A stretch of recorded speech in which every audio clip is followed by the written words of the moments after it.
90-Day Fiancé, the other way. Chloe's mom slams Johny's barbaric home. Madeleine refuses Luke. Manon hits breaking point. 90-Day Fiancé. The other way featured Chloe's mom confronting harsh realities in Aruba. Madeleine rejecting Luke's pleas to reconcile, and Manon storming out after family conflict during the season 7 episode that aired Monday night on TLC. Like 90-Day Fiancé, the other way's prior seasons. Season 7 follows American citizens moving to or living in foreign countries for the sake of love and their future spouses and experiencing culture's shock. 90-Day Fiancé. The other way's 7th season will feature 6 couples, including Jenny Sladden and Sumit Singh, who have previously starred on multiple seasons of 90-Day Fiancé. The Other Way, and Luke Berry and Madeleine Perez, who appeared on season 4 of 90-Day Fiancé, Love in Paradise. The new 4 couples are Greta from Oklahoma and Matthew from England, Anthony from California and Manon from France, Patia from Texas and Dylan from Tasmania, and Chloe from Massachusetts and Johny from Aruba. Below is what happened on episode 9 of 90-Day Fiancé, The Other Way's 7th season. Johny and CHLOE. Johny said he couldn't wait to see Chloe's mother, who was on her way to Aruba to spend the weekend with the couple. My mom is someone who has very high standards in general, and I think she's coming down with a certain expectation in her head. And that expectation is definitely different than reality, Chloe told the cameras. So I feel like she's not going to be happy. Johny said he just wanted to hear that Chloe's mom liked his place, but Chloe figured her mom was going to tell the truth. Even if it came across harsh, that I don't want her to think Chloe is living with some slum or something, Johny explained in a confessional. Chloe's mother, Michelle, said she and Chloe hadn't gotten to talk much since Chloe left America. Michelle admitted that she felt her daughter's absence at home, even though not much time had elapsed. Chloe planned to make sure that Chloe was going to be safe, happy, and have all of her amenities and necessities. We need to have tough conversations, and I am going to dig pretty deep because this is a huge life decision, Michelle shared with the cameras. Michelle was going to stay in a rental while in Aruba because Chloe said her mother was used to the finer things in life. I hope Johny is ready for all of the scrutiny that is to come from my mother, Chloe noted. Once Johny welcomed Michelle into his home, there were a lot of dead flies and she noticed it needed a lot of work. It definitely gives me bachelor pad vibes, for sure, Michelle said. Would it be where I want my daughter to live? Absolutely not. Johny told Michelle that he was going to build a wall-in closet for Chloe, but Michelle didn't think he'd have the space to do so. Michelle was also worried when she learned the house didn't have hot water for showers. That's barbaric. Chloe likes nicer things, and she's going to want those things, Michelle said, adding how Chloe was living in the clouds and would get tired of this standard of living quickly. Chloe felt like Michelle couldn't wait to say, "I told you so," on their way to looking at cars. Chloe said she needed a car so she wouldn't be stuck at home all day while Johny worked. Michelle told Chloe that she wasn't going to pay for the car, and Chloe claimed she never expected her to. Chloe had been hoping to find a $5,000 car, but they were triple or quadruple the price. Chloe realized at the car dealership this wasn't going to work out, and so she decided to just rent a car. "I cannot continue to put transfers in your bank account and pay rent and rent your vehicle," Michelle told her daughter.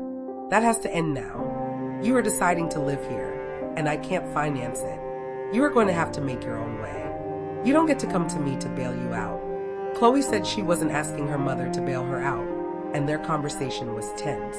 Michelle wanted Chloe to come up with a solid plan to sustain her new lifestyle in Aruba. Michelle claimed she had given Chloe $20,000 since she decided to move to Aruba. Chloe got mad that her mother was trying to make her look like a brat, especially since Michelle allegedly wanted to help and was always Chloe's #1 supporter.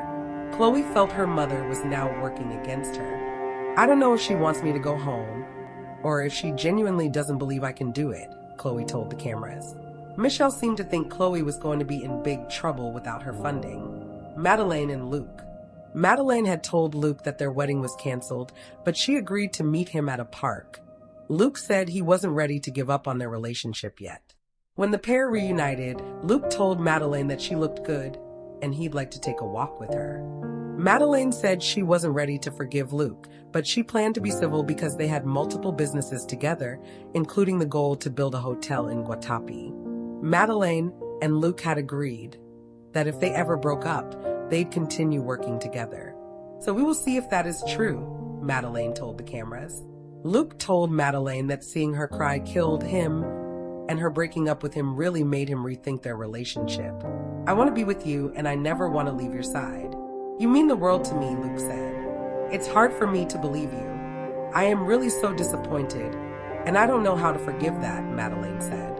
Luke promised he'd go over and above to prove his love to her, and he added how he was truly sorry. Madelein told Luke that she wanted to stop talking about their relationship, and she was single now. Luke said he didn't know what to do or how to act, and that he felt horrible. That night out, for what it's worth, was definitely not worth it, Luke told the cameras.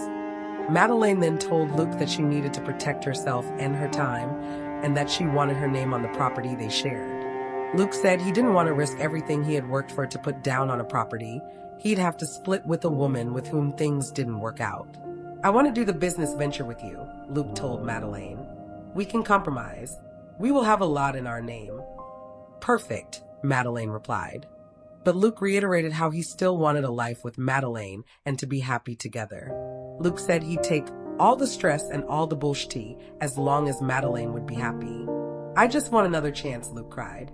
I can give you a chance, but it's not a chance to come back together, Madelein told Luke. I just want time to see what happens, but it's time without sex. It's time without a relationship. So you can show me with actions what I meant to you. Madelein said it was hard to see Luke so emotional because she really loved him, but she didn't think she was going to change her mind. Luke then brought Madelein to a spiritual cleanse to show her how sorry he was. Madelein, who was raised in a Catholic family, called it a dumb idea. Madelein said the spiritual cleanse didn't work at all because she couldn't stop thinking about the stripper dancing all over her fiancé, Manon and Anthony. At the baptism gathering, Manon said everyone was having a good time. After a couple of drinks, Manon spoke to her aunt to try to fix their relationship. Manon's Aunt Christine apparently thought Manon had spoken poorly about the family. People at the table were afraid this conversation would become explosive. Manon told Christine that she was glad to see her and they could hopefully put their differences aside. Manon asked for a clean slate, but she said she could feel everyone staring at her. I can feel the pressure. They assumed Manon was starting SHD, but the conversation with Christine was actually pretty positive. It feels like I can never do anything right, Manon lamented in a confessional. Manon's sister apparently thought Manon was starting drama at the table, and so Manon walked out and was made to feel like, once again, she was the problem. Manon said her family automatically assumed that she was being confrontational instead of friendly, which really upset her. Even when I make an effort, it doesn't work. I am tired of everything, Manon vented. Manon also accused her parents of always taking her sister's side. Even when she was wrong, maybe change your character, Manon's dad told her. Manon's dad didn't think that Manon appreciated anyone else's opinion. I'm freaking tired of always being the black sheep of the family, Manon cried. This honestly makes me feel like I want to pack up my SHD and go back to LA. This is not my home and this is not my family, Manon said. No matter what I do, they don't understand how I feel or who I am. I am just so effing over it. Peace bye. Not a chance to come back together. 90 Day Fiancé. The Other Way star Madelein responds to Luke's apology. 90 Day Fiancé. The Other Way Season 7 Episode 9 aired on November 3rd, 2025. The latest episode featured Luke apologizing to Madelein, but she was still upset with him. It was because Luke went to a party that had strippers. It was after the two agreed not to go to such parties. Hence, she was upset about that. Luke asked her to give him another chance. She agreed to that, but told him that they won't be in a relationship. While he apologized, 90 Day Fiancé, The Other Way star Madelein told him. TLC's latest 90 Day Fiancé, The Other Way Season 7 episode saw Madelein still upset with Luke. It was after he revealed that his friends threw him a party which had a stripper. The two had been on the fence since then. Luke apologized to her for his actions. She told him that she didn't want to talk about their relationship. 90 Day Fiancé, The Other Way star made her intentions clear. She also showed Luke her ring finger with no ring on it. He was speechless. In his private confession, Luke noted that he had no idea how to act, what to do, or what to say. Soon, Madeleine told him the two had other things to discuss. She was referring to the property and business they shared. She talked about being the one who had the idea and the contacts. During their discussion, Madeleine also recalled Luke's actions regarding their business. She asked him about his intentions. She also confessed that she wanted to continue with her life. Madeleine told Luke that she needed to protect herself, her work, and her time. He replied that he wanted to do business with her. Later, he got emotional while he asked her for another chance. To know more about Madeleine and Luke, fans can stream 90 Day Fiancé, The Other Way Season 7 Episode 9 on TLC. 90 Day Fiancé. The Other Way's Johny Fernandez apartment leaves future-in-law shocked. Chloe Fabiano's mother visits Johny Fernandez Aruba home on 90 Day Fiancé. The Other Way, leading to an awkward house tour that raises doubts about her daughter's new life abroad. After seeing 90 Day Fiancé, The Other Way star Chloe's Halloween outfit, I have one major question about her relationship with Johny. 90 Day Fiancé. The Other Way is my favorite spin-off of 90 Day Fiancé, and I'm so glad we got another season before the 2025 TV schedule closed out. It's consistently the best show that illustrates just how much Americans can struggle when they're taken out of their element, and few this season are struggling in the way Chloe Fabiano has in her short time with Johny Fernandez. Between spying on Johny to make sure he isn't cheating on her, to pressure from her mother to return home and have a more comfortable life, Chloe is under a lot of pressure. Ahead of this episode, we saw a lighter side of the 90 Day cast member via a Halloween photo on Instagram. But now I have major questions about how that photo relates to her relationship. Chloe showed off her Halloween outfit, but that doesn't look like Johny's house. Halloween is always a great time to check up on the 90 Day Fiancé cast members, as they often love to dress up as popular characters or even other cast members. As a new member of the Other Way cast, Chloe didn't do something so bold, but received a ton of compliments on her pirate costume. Take a look. It's a great Halloween costume, but what I'm more focused on is the home she's in. That certainly doesn't look like the home she was staying in with Johny in Aruba, and I had to wonder if this meant she returned to the United States. After all, her mother leaned on her pretty hard with the reminders that she had a cushier life back home, but would she give up on her relationship with Johny so easily? I should note that a recent video from Johny shows him in Aruba as of a few days ago, and Chloe is nowhere to be found at IS the pirate costume. A clue she's still with Johny? While it does seem strange that Chloe and Johny aren't on each other's social media pages, I have to wonder why she'd wear a pirate costume for Halloween if their relationship is over. After all, his whole job is being an entertainer on a pirate ship, and I doubt I'd want to celebrate Halloween wearing something in homage to an ex. Chloe and Johny may not be together anymore, but there are other possibilities that are worth considering. For example, maybe they agreed life in Aruba is not sustainable, and she's moved back home to work on bringing Johny to the United States. We've seen that happen with quite a few couples, though many, including those I can recall off the top of my head, are no longer together. That said, one of the best things about 90 Day Fiancé, The Other Way, is that the American can often pop between living in the country and traveling back home to visit. I think that given the relationship Chloe has with her mother, it's not out of the question to believe that she'd buy a ticket just to come home and visit and catch up with friends while her season of 90 Day Fiancé, The Other Way, airs on TLC. There are a lot of possibilities of what could be going on here, but I think I'm going to be watching their storyline with a closer eye going forward. Stop playing the victim. 90 Day Fiancé. Happily Ever After? Fans divided over Gino amid cheating claims and revenge talk. The latest 90 Day Fiancé, Happily Ever After? Season 9 episode featured Gino opening up about Jasmine. It happened after he learned about Jasmine giving birth to her and Matt's baby girl. Gino talked about wanting her to face issues with her green card renewal. He confessed to the cameras that she was going to face some surprises regarding that. Seeing such thoughts from Gino, 90 Day Fiancé, Happily Ever After? Fans slammed him. They took to the social media platform X and shared their opinions on the current situation. While most of the fans criticized Gino, a few also commented about Jasmine. Jasmine didn't cheat. Gino agreed to open marriage and he dated Natalie. Jasmine wanted to work things out before she got pregnant, but Gino refused to. He needs to stop playing the victim and stop using immigration to get revenge. Hashtag 90-day fiancé happily ever after, a fan commented on X.